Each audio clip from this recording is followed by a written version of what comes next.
오늘은 우리가 여러분들이 아시다시피 우리 예수님께서 이제 6월절 어린 양으로 십자가에 달려 죽으시기 위하여 그때와 장소를 맞추어서 예루살렘으로 입성하시는 날입니다. 너희 때는 항상 있지만 내 때는 항상 있는 것이 아니다라고 말씀하시면서 이 때를 맞추셔서 한 걸음 한 걸음 예루살렘 이곳 곧 죽음의 자리를 향해서 십자가를 향해서 걸어가신 주님의 모습을 저희들이 기억하게 됩니다.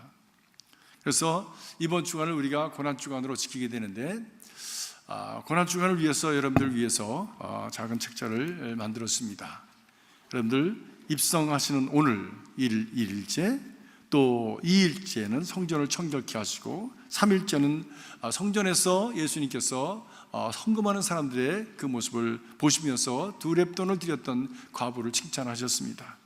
네 번째는 예수님께서 그 옥합을 깬 여인의 그 귀한 것을 받으시면서 내 장례를 예비하였다 말씀하시는 그 사건이 있었습니다. 그리고 다섯 번째 드디어 최후의 만찬을 예수님께서 거행하십니다. 그리고 십자가에 달려서 6일째 돌아가십니다. 이 금요일 날 그래서 우리가 금식합니다.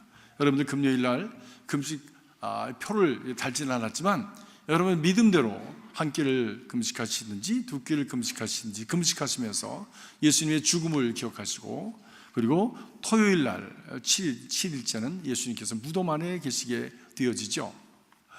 그리고 이제 주일날 돌아오는 주일날 제3일째 되는 날에 예수님께서 새벽에 부활하시게 됩니다. 그래서 각 매일이 있었던 사건들을 기억하면서 묵상하면서 이번 고난주간을 지켜가시기를 여러분을 돕기 위해서 묵상집을 만들었습니다. 여러분 사용하시고 또 매일 새벽마다 특별한 제목을 가지고 이 고난주간을 지내게 됩니다. 여러분 함께 참여하셔서 지난 사순절 기간 동안에 달려오신 여러분의 믿음의 여정을 이 고난주간을 통해서 잘 마무리하실 수 있기를 주님의 이름으로 축복합니다. 그를 통해서 여러분의 신앙이 더욱더 한 걸음 더 그리스도와 닮아가고 또 주님께서 원하시는 그런 삶의 길을 가는 그런 복된 인생이 되시기를 주의 이름으로 축복합니다. 예수님께서 예루살렘으로 입성하신다고 하는 것은 범을 잡으러 범의 소굴로 들어가는 것과 같은 것이었습니다. 죽음을 이기시기 위해서 죽음을 향해서 나가셨던 주님을 저희들이 기억하는 것입니다. 왜 죽음을 이기기 위해서 죽음으로 나가셨는가? 결국 그 죽음을 정복하셔야 되기 때문에 그래야 죄의 삭은 사망이라고 하였는데 사망의 삭을 죽이고 그리고 사망 자체를 죽이면서 부활로 승리하시는 예수 그리스도의 모습을 우리가 볼 수 있게 되었습니다. 이 일을 어떤 분이 그런 말씀을 아주 비유를 들어서 말씀을 하셨어요. 예수님의 그 죽음에 대한 이야기입니다. 두꺼비라는 놈은 독을 가진 놈이죠. 그런데 이 두꺼비가 알을 낳기 위해서 그 새끼를 번식하기 위해서 봄이 되면 독사에게로 다가간답니다. 독사에게 가가지고 자꾸 다가가서 독사를 약으로 올리면 독사는 그만 독이 올라서 그 두꺼비를 잡아먹는 됩니다. 그런데 그 독사가 두꺼비를 먹은 후에는 그만 죽고만 되죠. 그 두꺼비가 가진 독성 때문에 죽고만 됩니다. 그런데 두꺼비는 그 안에서 알을 낳게 되고 부활을 하게 된답니다. 부활을 하게 되면 그 두꺼비의 그 새끼들이 바로 애미가 죽어버린 바로 그 무덤과 같은 독사의 몸에서 그 영양분을 먹고 거기서 자라서 그 독사가 해체되면서 그 안에서 나와서 그래서 번식하는 또 생명을 가지고 살아가게 되어진다고 하는 것이죠. 더 많은 생명을 낳기 위해서 죽음으로 나아가서 죽음을 죽여버리는 일, 바로 이런 일을 자연에서 발견하면서 비유적으로 말을 한 것을 들으면서 과연 그렇구나, 예수님의 그 죽음은 죽음을 죽이고 그리고 부활로 승리하기 위해서 가신 바로 위대한 사건이구나 라고 하는 것을 저희들이 기억하게 되었습니다. 사랑하는 성도들은 부활신앙은 위대한 신앙입니다. 부활신앙은 세상에서 가장 위대한 신앙입니다. 죽어도 산다라고 하는 그런 믿음을 가진 종교가 어디 있습니까? 그런 신앙이 어디 있습니까? 바로 이런 믿음을 가질 수 있었기 때문에 초대교회 교인들은 감히 순교할 수 있었던 것이지요. 왜? 잠깐 내가 죽음의 고통을 당할지라도 하나님께서 나를 다시 영광으로 살리신다고 하는 믿음을 가지고 저들은 고난 속에서도 굴하지 아니하고 비굴해지지 아니하고 그리고 당당하게 믿음을 선포하면서 나갈 수가 있었던 것입니다. 사랑하는 성도 여러분, 우리에게 다가오는 여러 가지 고난 속에서, 아픔 속에서 시들고 주눅들고 그리고 비굴하게 타협하는 그런 신앙이 아니라 하나님께서 우리에게 주신 거룩하고 영광스럽고 존귀한 삶을 향한 이 믿음을 천명하면서 담대하게 나가는 부활 신앙의 소유자들이 되시기를 주님의 이름으로 축복합니다. 예수님께서 그 죽음을 향해서 나가시는 과정 속에서 계속적으로 어려움을 당하셨지요. 빌라도는 예수님께서 아무 죄가 없는 것을 알면서도 유대인들의 환심을 사기 위해서, 군중들의 표심을 얻기 위해서 정치적으로 예수님을 그들의 손에 넘겨주었습니다. 못 박으라고 넘겨주었습니다. 불의한 판단인 것을 알면서도 너희들 때문이라고 핑계하면서 제수대에 물을 담아서 자기의 손을 씻고 그리고 그들에게 넘겨주었습니다.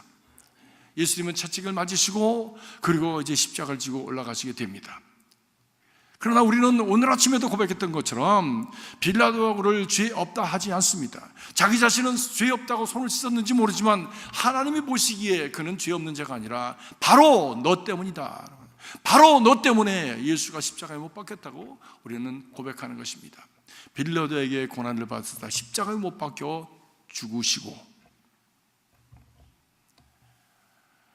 스스로 자기를 합리화하면서 죄에게서 빠져나가려고 했던 그는 하나님의 심판 속에 결코 빠져나갈 수 없이, 저는 예수 죽음 이후로 2000년 동안 계속해서 믿음의 사람들의 믿음의 고백 속에 빌라도에 의해서 죽었다는 겁니다. 사랑하는 성도 여러분, 죄는 핑계한다고 없어지는 것이 아닙니다. 죄는 용서받아야 없어지는 것입니다.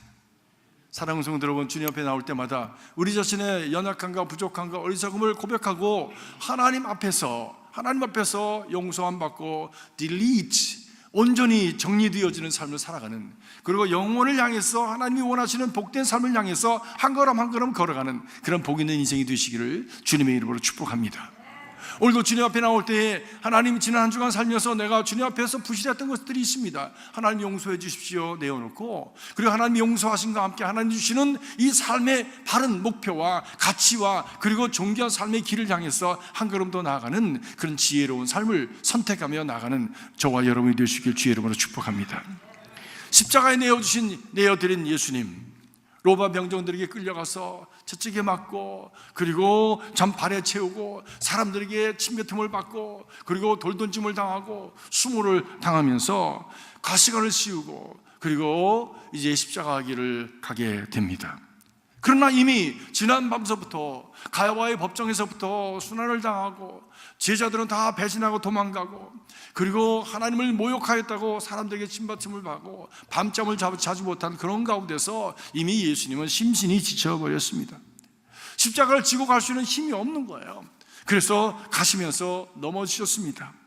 그때마다 채찍이 들어옵니다. 그때마다 발길질이 들어옵니다. 그때마다 사람들의 야유가 쏟아집니다. 다시 일어나서 비쩍거리면서 그 십자가를 지고 가다가 또 쓰러집니다. 우리 캐톨릭의 전통에 의하면 예수님께서 14번을 쓰러지셨대요. 지난번에 그 애리조나 리뎀토리스트 그 리트리트 센터에 가서 그 순례길을 돌았습니다. 그곳에 예수님이 넘어지셨던 14곳의 스테이션을 만들고 그곳에다가 십자가를 세워 놓은 것을 보고 많은 분들이 그 앞에 앉아서 기도하고 그리고 거기에 자기의 마음을 담은 꽃이라든지 또는 자기가 내어놓은 목걸이라든지 이런 것을 놓고 간 것을 제가 보았습니다. 예수님께서 기운이 지려서 쓰러지셨던 곳, 예수님도 육신을 입고 오셨기 때문에 기운이 지서 넘어지셨던 것이지요.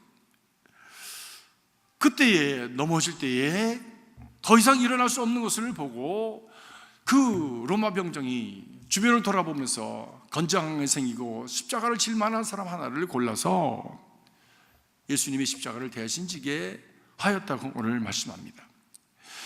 구레네라고 하는 것에서 시골에서 온 그 시골뜨기 한 사람을 정말 버리버리해서 이 도시에 와서 사람들을 보면서 놀라고 여기가 어딘가 무엇하는 곳인가 어떻게 어디를 가야 되는지를 잘 알지 못해서 혼돈스러워하는 그 사람을 불러서 예수님의 십자가를 대신 지게 했다고 하는 것이지요.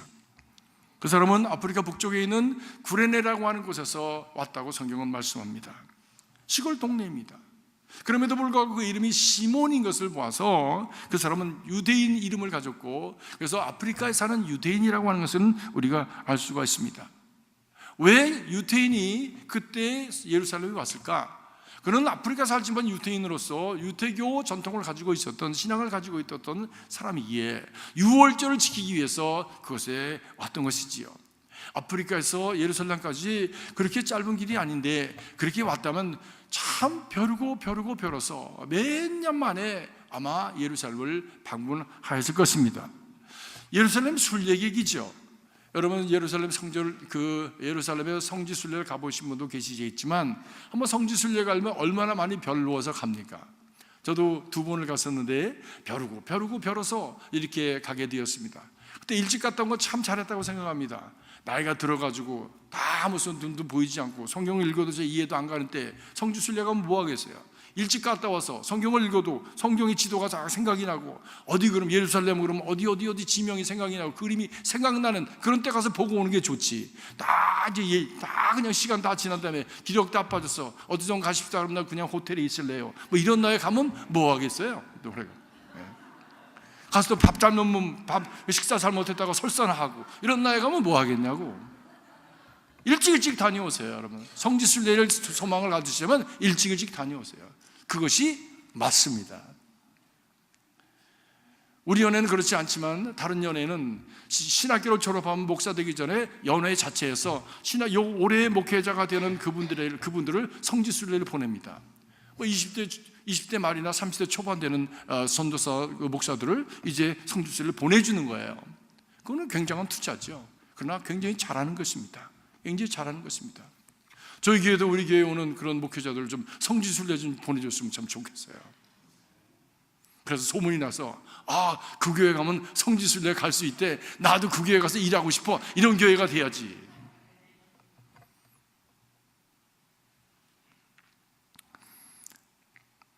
구레네 사람 시몬 정말 별로서 예루살렘에 와서 예루살렘 성전에 올라가기 위해서 그 이른 아침에 집을 나섰을 것입니다. 그 길을 가는데 수많은 사람들이 길을 막고 있는 거예요. 마치 트래픽에 걸린 것처럼 이 도로 사정이 너무 나쁜 거예요. 그래서 이리저리를 둘리번거리면서 왜 이렇게 사람이 많은가? 사람들의 소리를 들으니까 예수 또 무슨 욕도 하는 사람도 있고, 그래서 군중들 속을 헤치면서 누군가 무엇인가를 바라보고 있을 때 갑자기 로마 병정 하나가 그를 가르치면서 Hey you, come on here, 이리 와, 이 십자가를 지라고 강제 부역을 시키게 되었습니다. 시골뜨기 시몬 아무 대항도 못하고 무거운 십자가를 얼떨결에 지면서 골고다까지 예수와 함께 올라가게 되었던 것이죠. 그러나 시몬의 심정에 있어서는 그것은 너무나도 억울한 일입니다. 가당치 않은 일입니다. 타당하지 않습니다. 그런데 자기의 힘으로서는 어떻게 거부할 수 없는 그런 큰 힘이 자기를 눌렀고 억지로 그 십자가를 지게 하였다, 오늘 성경은 말씀하고 있습니다. 예루살렘의 성전에 예배하러 갔는데, 나는 믿음으로 갔는데 왜 내게 이런 일이 생기는가? 내가 신앙생활 열심히 하는데 왜 내게 이런 일이 생기는가? 라고 하는 생각 누구든지 할 수 있습니다. 억울했을 것입니다. 이해가 가지 않았을 것이 혼돈스러웠을 것입니다. 그럼에도 불구하고 원치 아니하는 십자가가 그에게 지어졌습니다. 참고 견디며 그 십자가를 지고 갈 수밖에 없었던 것이지요. 베드로전서 2장 19절에 보니까 애매하게 고난을 받아도 하나님을 생각함으로 슬픔을 참으면 이는 아름다우나 죄가 있어 매를 맞고 참으면 무슨 칭찬이 있으리요.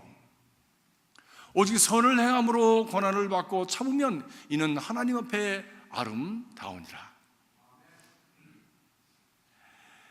이 구레네 시몬은 지금 애매하게 받는 고난을 당하고 있어요. 자기는 왜 그런지 몰라요. 그런데 예수 그리스도의 십자가를 돕는 자라고 하는 착한 일을 하고 선한 일을 하는 자이기에 하나님 앞에 아름다운 것이었다라고 말씀하고 하는 것입니다. 사랑하는 성도 여러분, 때로 우리는 아픔을 당할 때 그 의미를 다 알 수 없습니다. 고통을 당할 때 다 의미를 알 수 없습니다.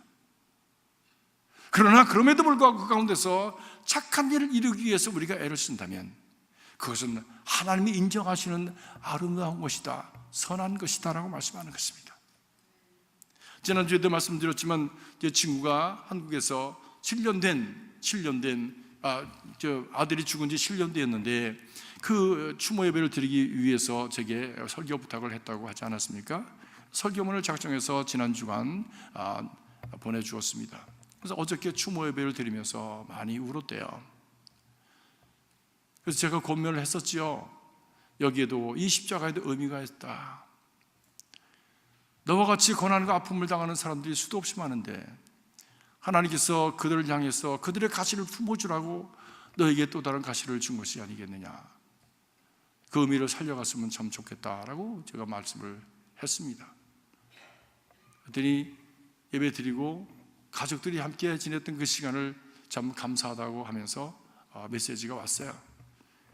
아직까지 나는 의미를 다 알 수 없지만 그러나 이 안에 하나님의 선한 뜻이 있음을 믿고 그 길을 찾아서 가려고 한다고 그렇게 리스폰드를 해와서 얼마나 감사한지 모르겠습니다.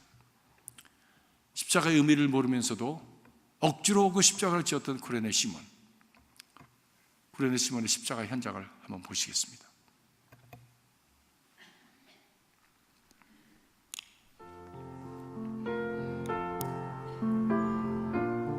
유월절을 지키기 위해 구레네 사람 시몬은 예루살렘을 방문했습니다. 그런데 도시가 웅성웅성했습니다. 올해 유월절에는 나사렛 예수라는 자를 십자가에 매달아 처형한다고 합니다. 그때 시몬은 예수가 아주 고통스럽게 자기 앞을 지나가고 있는 것을 발견합니다. 그리고 사람들이 서로 웅성거리며 말하는 것을 듣게 됩니다. 저 사람이 글쎄 자기가 스스로 하나님의 아들이라고 하고 다녔다며, 그리고 그를 놀리고 침뱉고 때립니다. 그는 어떻게 해서라도 십자가를 지고 가려 애쓰고 있습니다. 하지만 그는 더 이상 십자가를 질 수 없었습니다. 하필 그때 로마 병정이 시몬에게 억지로 십자가를 지게 합니다. 얼떨결에 십자가를 진 시몬의 마음은 어땠을까요? 아마 억울했을 것입니다. 자기가 왜 희생양이 되어야 하는지 이해할 수 없었을 것입니다. 내가 왜 많은 사람들이 경멸하고 싫어하는 십자가를 져야 한단 말인가? 정말 억지로 골고다 언덕까지 올라갔을 것입니다. 그런데 여기서 우리가 주목해야 할 사실은 예수님이 가장 아끼고 따랐던 제자들은 모두 도망가고 힘없는 여인들만 먼 발치에서 예수님을 따를 때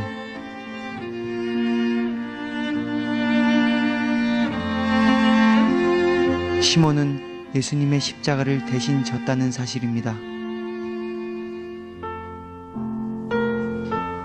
시몬의 뒤를 쫓아가면서 예수님은 어떤 생각을 하셨을까요?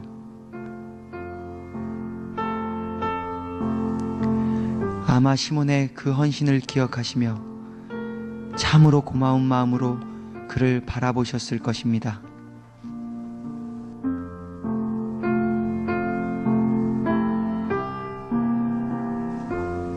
골고다 언덕까지 예수님을 대신해서 십자가를 지고 간 시몬.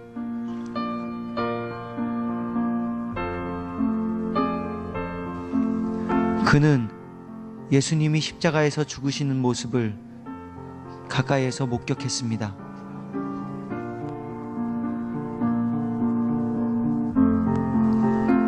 시몬은 숙소로 돌아와 그날 밤을 뜬 눈으로 지새우고 바로 복음을 받아들였습니다.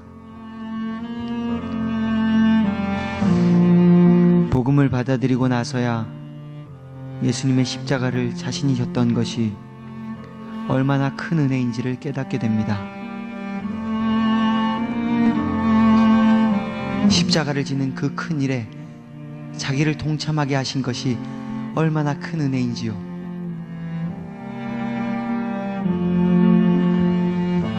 처음에는 예수님이 지셔야 할 십자가를 자기가 졌다고 생각했었지만 복음의 은혜를 깨달은 후에 생각해보니 그 십자가는 본래 자기가 져야 했던 것임을 알게 되었습니다.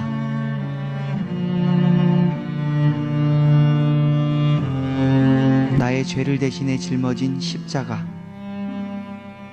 그 십자가는 나를 위한 것입니다.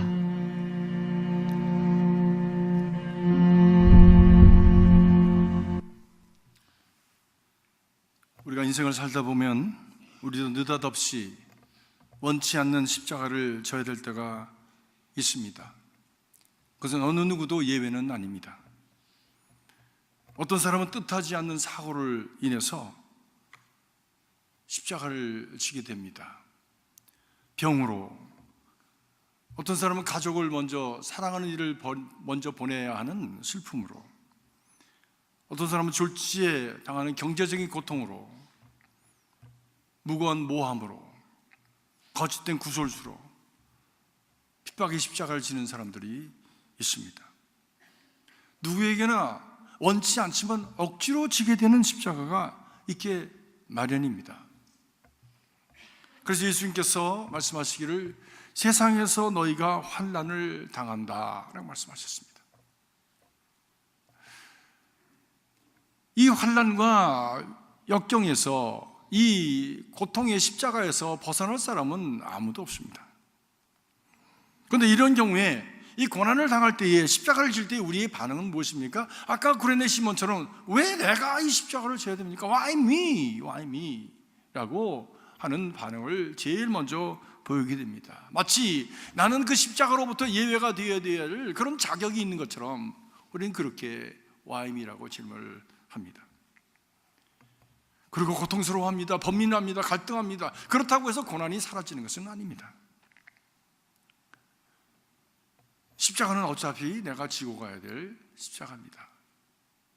벗어날 길이 없다면 그것을 뚫고 가야 되고 극복해야 되고 정복해내야 될 대상이지, 그것은 why me라고 물어야 될 대상이 아니라는 것이죠. 그렇기 때문에 중요한 것은 어떻게 지느냐 하는 것이 중요한 것이죠. why가 아니라 how입니다. 내가 어떻게 십자가를 대하느냐에 따라서 그 결과가 내 인생에 달라지기 때문입니다. 사람마다 고난에 대한 이해와 반응이 다릅니다. 요셉은 애매하게 고난을 당했습니다.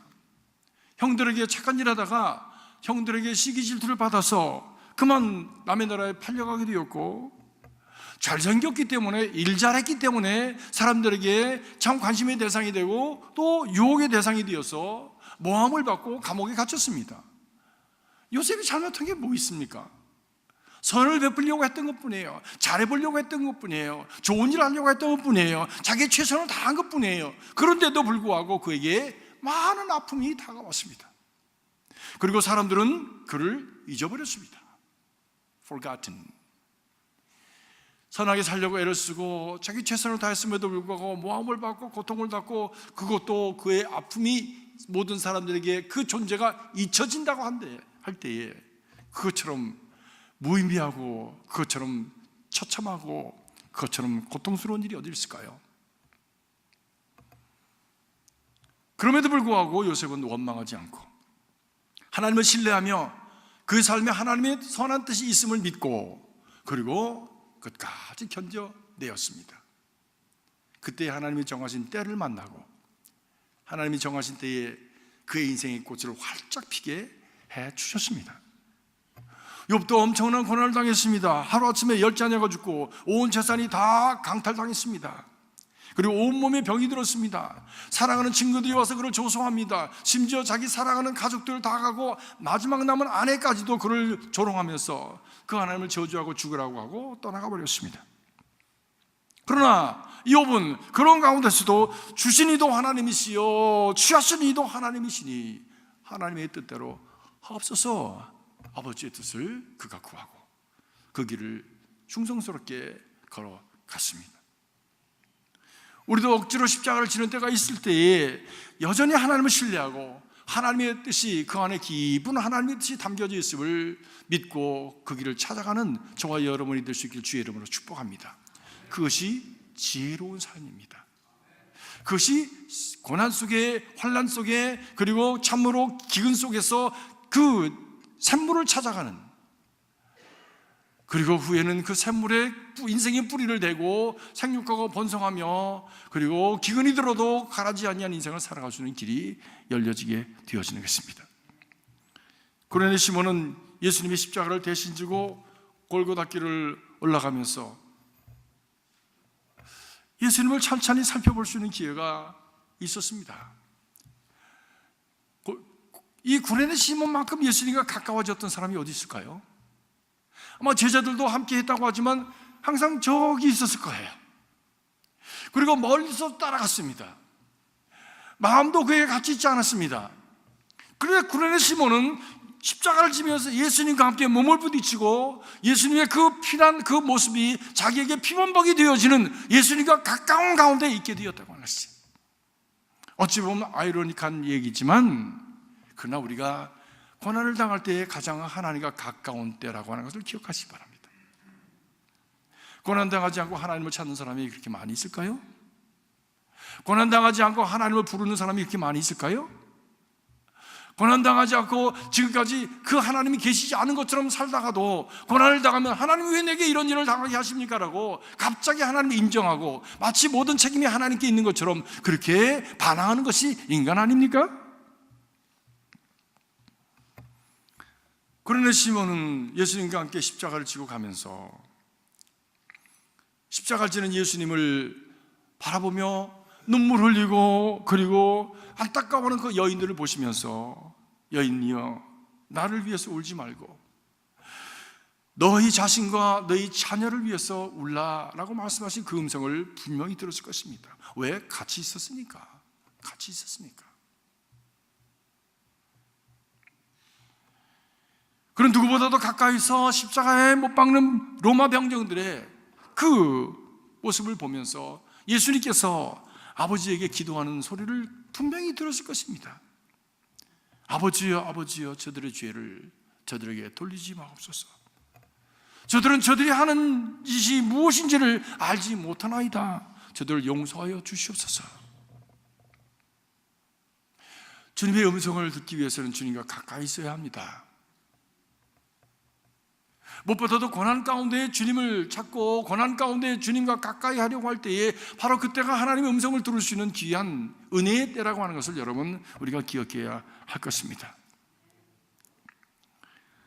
사랑하는 성도 여러분, 우리가 내게 다가온 십자가를 억지로라도 어깨에 메었을 때에 그때가 주님을 더욱더 가까이 찾을 수 있고 손을 내밀면 내 손을 잡아주시는 주님을 만날 수 있는 기회가 된다고 하는 것을 기억하시기 바랍니다. 지난달을 돌아보십시오.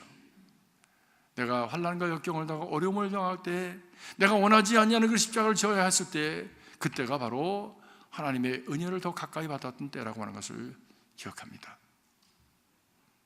저는 제 믿음이 제일 좋았을 때가 언제냐 하고 돌아보면 제가 병들었을 때 제일 믿음이 좋았어요. 항상 하나님을 가까이 불렀습니다. 당장 문제가 해결되지 않았지만 안타깝게 주님을 향해서 나갔고 금식했고 철야했고 기도를 부탁했고 말씀을 읽으면서 내 인생의 그 뜻을 찾기 위해서 고난의 뜻을 찾기 위해서 그렇게 애를 썼던 기도원에 가서 수도 없이 기도했고 기도를 받았고 그래서 내 믿음이 그때에 가장 많이 한국에서 젊은 시절을 지냈던 사람들은 그런 얘기 많이 들으셨을 거예요. 우리 젊은이들이 가장 실력이 좋을 때가 언제냐? 대학교 때 실력이 좋은 것이 아니라는 거예요. 고등학교 3학년 졸업하고 그때가 제일 실력이 좋은 때다. 죽을 고생을 했죠. 2년 3년 동안 죽을 고생을 했습니다. 그런데 대학교 들어가서는 그 실력 가지고 그냥 써먹고 그냥 한 달 그 4년을 지내는 거지 뭐 대단한 것을 배우는 건 아니라고. 저도 지금 가만히 생각하면 제 영어 실력이 제일 좋을 때가 언제였냐? 고등학교 3학년 때가 제일 좋았던 것 같아요. 뭐 사전을 통째로 외우고 뭐 3일째를 통째로 다 외워서 머릿속에 집어넣고 뭐 그런 때, 그래서 자신감이 있었을 때, 그때 무슨 문제든지 가져와봐 내가 다 풀어낼게 라고 했던 그때가 제일 좋았던 것 같아요. 지금은 다 낡아가지고 쇠퇴해서, 미안합니다만 40년을 미국에 살았는데도 아직도 영어가 자신이 없어. 그때는 자신감이 있었는데, 고등학교 3학년 때 죽을 고생을 했잖아요. 고등학교 3학년 대학 가기 위해서. 그때가 제일 반짝반짝 실력이 좋은 때, 고난을 믿음으로 이겨가려고 투쟁하는 그때가 가장 믿음이 좋은 때요, 하나님과 가장 가까운 때라고 하는 것이. 어떤 분이 간증하십니다. 암에 걸려서 원치 않는 고난을 당하게 되었는데 그로 말미암아 전과 다른 기도를 드릴 수 있게 되었다고, 온 가족이 다른 차원에서 신앙생활을 하게 되었다고, 그리고 그를 통해서 온 가족이 변화되게 되었다고 말씀했습니다. 전에 있던 교회에 산부인과 의사 선생님 한 분 계셨어요. 나이가 들어서 미국에 오셨습니다. 그래서 그냥 공부를 열심히 했는데도 잘 안 됐어요. 그래서 다른 주에 가가지고 이제 시험을 보고 그리고 의사가 돼가지고 LA 오셨는데, 저희가 다니던 교회, 제가 있던 교회에 나오셨습니다.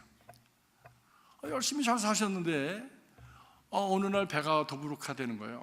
그래서 저는 의사 선생님들은 안 아픈 줄 알았어요.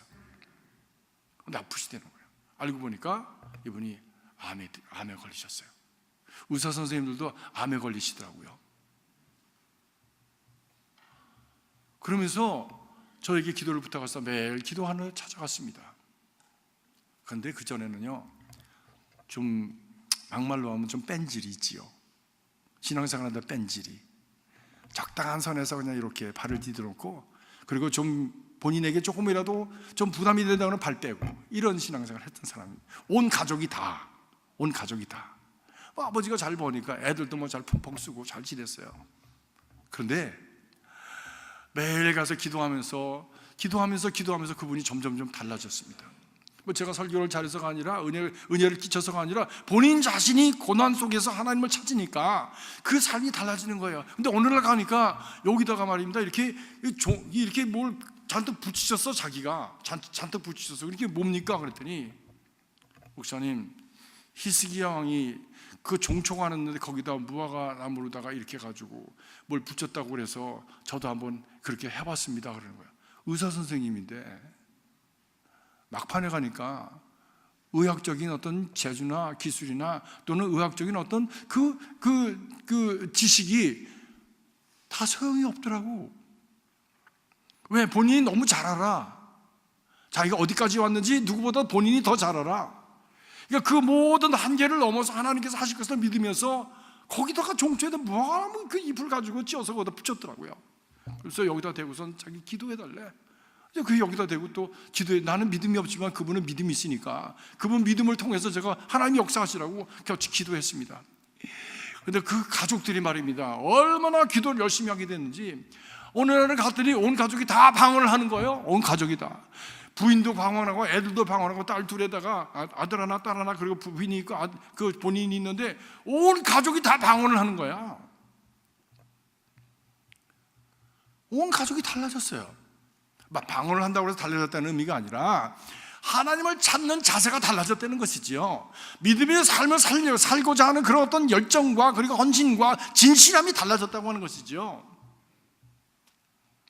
그리고 온 가족이 마음의 준비가 되었습니다. 그리고 그전에는 살려만 주십시오라고만 기도했는데 이제는 주신 분도 하나님이시요 취하시는 분도 하나님이시니 하나님의 뜻을 찾겠습니다. 하나님이 함께하여 주시옵소서. 우리 영원한 영광을 바라보고 하나님의 나라를 바라보는 믿음으로 서게 하여 주시옵소서 라고 크고 넓고 깊은 기도를 할 수 있게 되었습니다. 고난은 우리를 깊게 만들어줍니다. 고난은 우리를 넓게 만들어줍니다. 고난은 우리의 삶을 영원한 것을 볼 수 있도록 해주는 것이 십자가입니다. 사랑하는 성도 여러분, 이런 일을 어려움을 당할 때에 주님께서 감당할 수 있도록 해주신다고 말씀하셨어요. 시험 십자가를 질 수 있도록 하나님께서 해주신다고 말씀하셨어요. 고린도전서 10장 13절에 보니까 사람이 감당할 시험 밖에는 너희에게 당한 것이 없나니 오직 하나님은 미쁘사 너희가 시험 당할 때 피할 기도 내시느니라, 너희로 능히 감당하게 하시느니라 말씀하신 것입니다. 능히 감당하게 하시는 십자가인 것을 믿고 그것을 주님과 함께 지고 이겨서 깊은 삶, 넓은 삶, 영원한 삶을 볼 수 있는, 남이 보지 못하는 것을 보고 남이 듣지 못하는 것을 들을 수 있는 그런 귀한 눈이 열려지는 복 있는 삶이 될 수 있기를 주님의 이름으로 축복합니다. 그럼 억지로 진 십자가의 결과가 무엇입니까? 십자가에 보니까 이 구레네 시몬에게 일어난 그런 삶을 보니까 본인 자신이 참 알지 못하고 졌는데 갑자기 유명한 사람이 되었습니다. 오늘 말씀 21절을 보니까 알렉산더와 루포의 아비인 구레네 사람 시몬이라고 말씀하고 있습니다. 다시 여러분, 마가가 이 성경 말씀을 쓸 즈음에 이 알렉산더와 루포는 이 교계에서 유명한 사람이 되었던 것이죠. 모든 사람이 다 알만한 사람이 되었던 것이에요. 그래서 알렉산더와 루포의 아버지라고 얘기한 것이죠. 여러분은 누구라고 소개가 되십니까? 제가 전에는요, 꼭 저희 아버님을 통해서 제가 소개를 받았습니다. 김익순 목사의 아들입니다, 이렇게 소개를 받았어요. 근데 제가 목사가 되고 저희 아버님 은퇴하시고 나서, 그리고 이제 점점 교회에서 이렇게 활동을 안 하시면서 이제 어디 가면 누구시냐고 물어보면 김낙인 목사의 아들입니다, 아버님입니다, 이렇게 소개가 됐더라고요. 여러분은 어떠세요? 여러분, 구레네 사람 시몬인 지금 알렉산더와 루포의 아버지라고 소개가 되고 있습니다. 모든 사람이 다 아는 거예요. 누구에게? 많은 교인들에게, 그 당시에 초대교회에 있는 사람들에게 이미 잘 알려진 훌륭한 자녀들이 된 거예요. 여러분의 자녀들이 이렇게 모든 사람들이 인정할 만한 그런 신실하고 충성스럽고 그리고 참 부러움을 살 만한 그런 자녀들로 인정받을 수 있게 주의 이름으로 축복합니다. 그런데 그 자녀들이 그렇게 된 것은 누구로부터 온 것일까요? 그것은 아버지로부터 온 것이죠. 아버지 시몬, 구레네 사람 시몬으로부터 온 것입니다. 이 구레네 사람 시몬은 그럼 어떻게 되었을까요? 사도행전 13장에 보니까 예루살렘 교회가 부흥을 해서 막 불같이 일어났는데 그만 그 바울의 핍박으로 말미암아 그 예루살렘 교회가 풍지박산이 났습니다. 그리고 성도들이 산산조각이 나서 많은 곳으로 이주를 했습니다. 아시아와 갑바도기와 본도 이런 곳으로 핍박을 갈 뿐만이 아니라 예루살렘을 넘어서 다른 나라로 갔습니다. 다메섹으로 가고 또한 참 안디옥으로 갔습니다. 특별히 사도행전 13장에 보니까 그 부흥의 불길이 안디옥까지 갔습니다. 예수 때문에 핍박을 받아서 그렇게 고통을 당했다면 이제는 그냥 조용히 살면 될 텐데 그들은 조용히 살 수가 없었습니다. 왜냐하면 저들의 존재의 가치와 존재의 원인이 바로 예수 때문에 그들이 있었기 때문에 고통 정도는, 핍박 정도는 저들이 능히 감수하겠다는 거예요. 그래서 우리는 이것 때문에 살아있다라고 하는 것을 고백하면서 저들이 그곳에서도, 안디옥에서도 예수를 정했습니다. 유대인들에게만 전한 것이 아니라 이방인들에게 전했다고 성경은 말씀하고 있습니다. 그러니까 안디옥 교회는 멀티 컬처럴 처치였죠. 히브리 사람들, 히랍 사람들, 그리고 다양한 다른 인종의 사람들이 그 교회에 있었습니다. 이렇게 말합니다. 안디옥 교회에 선지자들과 교사들이 있으니 곧 바나바와 니게르라는 시몬과 구레네 사람 르기오와 분봉왕 헤롯의 젖동생 마나인과 및 사울이라, 이렇게 말씀합니다. 유대인들이 있고 히랍 사람들이 있고 심지어 아프리카 사람들도 거기 있었다는 거예요. 누구? 안디옥 교회 지도자들 중에 오늘 말씀하는 것이 니게르라 하는 시몬입니다. 니게르는 니그로입니다. 우리도 미국에도 얼마 전까지도 흑인들을 니그로라고 그랬습니다. 아주 수치스러운 이름이었죠. 검둥이란 얘기지요. 흑인이란 말도 아니에요. 검둥이. 요즘은 블랙 피플이라고 하는데, 아프리카 아메리칸이라고 하는데 옛날에는 니그로라고 그랬습니다. Hey nigger 그랬습니다. 성경에 니그로, 검둥이, 시몬, 아프리카에서 온 시몬이란 말씀이죠. 이 사람이 안디옥 교회의 지도자 중에 한 분이 되어서 있었다는 것이죠. 안디옥 교회에서 이렇게 지도자가 되었다면, 이 안디옥 교회는 이민교회인데, 왜? 예루살렘에서 온 이민교회인데, 그 예루살렘에서 있었던 부흥의 사건 그리고 성령의 사건에도 이 구레네 시몬은 거기 있었다는 얘기지. 마가의 다락방에도 있었던 얘기지. 성령 충만하고 그리고 은혜 충만해서 피난 가서도 예수를 주라고 고백하고 그 모든 교회 살림을 맡아서 인도해가고 지도해가는 그 성봉에 섰던 사람 중에 하나가 바로 구레네 사람 시몬 니거였습니다. 사랑하는 성도 여러분, 여러분의 자손들에게 훌륭한 믿음의 유산을 남겨주는 그런 아버지가 될 수 있길 주의 이름으로 축복합니다. 그런 어머니가 될 수 있길 주님의 이름으로 축복합니다. 그것은 십자가가 아니면 안 되는 것이죠. 십자가가 있었기에 이런 결과가 오게 된 것이죠. 그러면 이 부인은 어떻게 되었는가? 로마서 16장 13절에 보니까 주 안에서 택하심을 입은 루포와 그 어머니에게 문하노라 말씀합니다. 루포가 누구입니까? 루포는 구레네 시몬의 아들입니다. 근데 루포, 그 어머니, 다시 말하면 루포의 어머니가 누구입니까? 시몬의 아내지요. 그 와이프에게 문안하라고 합니다. 사도 바울이. 그는 내 어머니라 말씀합니다. 내 사랑하는 어머니라 말씀합니다. 사도 바울이 감동을 받을 만큼 믿음의 삶을 신실하게 살았던 어머니, 그리고 그가 내 어머니라고 고백할 만큼 그 사랑이 돈독했던 어머니, 신앙의 본이 되었던 어머니, 그래서 방황하던 기, 아직까지 자리를 잡지 못했던 그 사도 바울이 믿음의 그 뿌리를 내릴 수 있도록 도와주었던 그 믿음의 사람, 구레네 시몬의 아내 알렉산더 루포의 어머니, 이름은 없습니다. 이름도 없이 자기를 섬겼던 그분이 내 어머니라고 하였습니다. 사람들이 뭐 알아주지 않는다고 섭섭해하지 마세요. 사람들이 알아주지 않는 이름 없는 사람들이 성경에는 더 많습니다. 예수님이 전도할 때 전도비를 댔던 분들이 누구겠어요? 수많은 사람들이 이름도 없이 빛도 없이 예수님의 그 여정을 돕기 위해서, 전도를 돕기 위해서 희생했습니다. 그런데 그 많은 사람들 중에서 특별히 여인들이 그렇게 했습니다. 마지막까지 십자가 곁에 남아있었던 사람들이 누구였습니까? 여인들이었습니다. 좀 죄송하고 부끄러운 말씀이지만 남자들은요 별 볼 일 없어요. 제목 챙기면 도망가는 사람들이, 성경에 도망가는 사람이 다 마가도 도망갔죠. 베드로도 도망갔죠. 근데 마지막 십자가에 있었던 것은 누굽니까? 어머니, 그리고 그를 사랑했던 그 막달라 마리아, 그리고 참 또 그의 그 사촌 이모 마리아가 또 거기 함께 있지 않았습니까? 그리고 거기에 남았던 한 사람이 있었어. 요한을 보면서 예수님께서 말씀하시기를, 요한아 보아라, 내 어머니다. 어머니를 그에게 위탁하지 않았습니까? 그 후에 요한이 그 마리아를 평생을 섬겼대요. 그래서 마리아와 요한이 함께 살았던 그 집을 제가 가보았습니다. 성지에 가니까 있더라고. 네.